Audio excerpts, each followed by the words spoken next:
Okay, slugs. What we're going to be doing is I'm going to be putting some lectures online on YouTube, and I'll be sending you the links so that you can watch them before you come to school. Share them if you want, I don't care.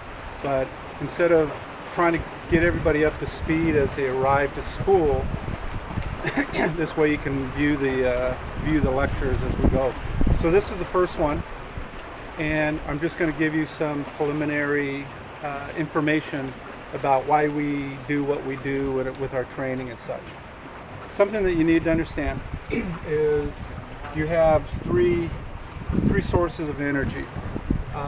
You can see here it's the energy production capacity of each energy pathway, and just to make it as simple as possible, the first one is your resting levels, the second one is your anaerobic sources, and your third one is your aerobic sources. And I'll just explain that and how that applies to our sport. Historically, human beings, in order to survive, had to develop a couple things. Through natural selection, you either needed to be able to jump up and defend yourself, maybe with an old wooden spear, or get up and run away very fast.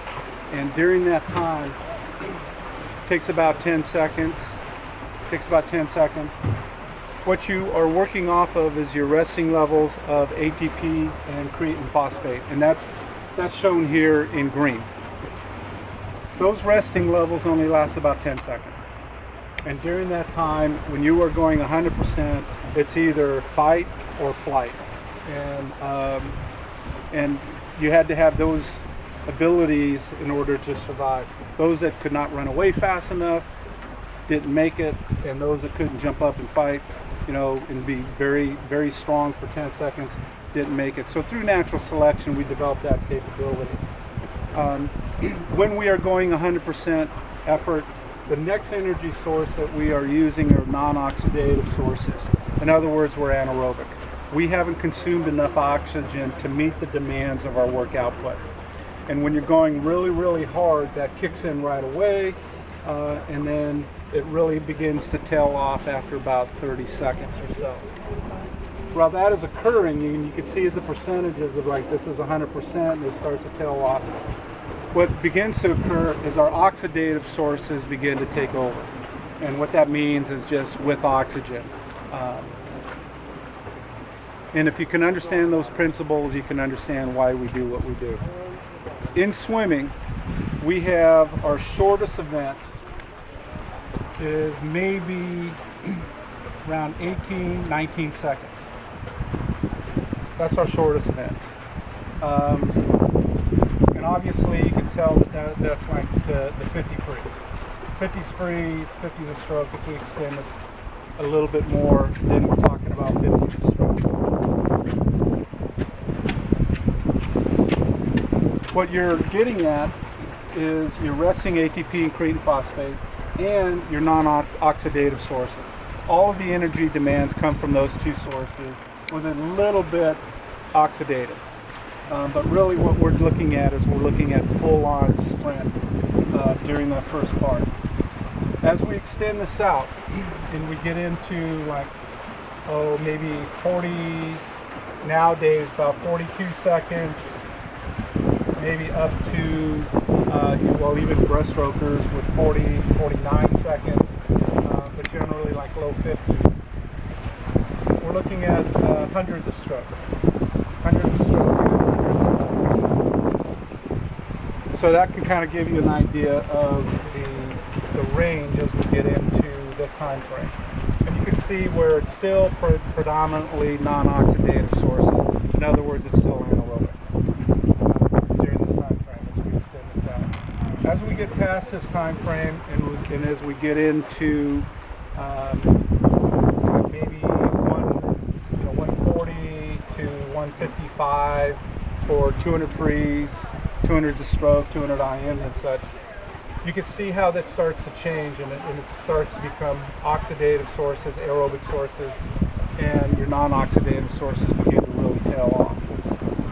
So really, once we get past about 2 minutes, you can see where everything else at that point is oxidative aerobic in nature. So what we're looking at is you got your sprinters with the 50s. You've got kind of that extended sprint is what I call it, where you're still predominantly anaerobic, and that gets you through your hundreds. As you get into the 200s, you are kind of almost 50-50 oxidative with your non-oxidative aerobic, anaerobic. But really anything as you get out past 2.5 minutes is all aerobic in nature. So what does that mean for us? Now, these people were looking at like 400 IM, we're looking at the 500s, we're looking at the 1,000, and we're looking at the 1650.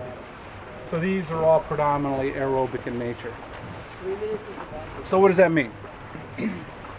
When you're training, if you are training in these areas, the 50s and 100s of stroke, you are really staying in your anaerobic area. You still need some aerobic training because there still is some pacing involved, but you really need to concentrate on your anaerobic sources. Power, in other words. Power is going to be the main concern. Sprint, power, strength. Those are going to be your primary concerns for those short distances. As you get into the longer events, it's going to be aerobic capacity, your ability to maintain speed, just maintain speeds for long distance. And what we're looking at is also being able to deal with threshold.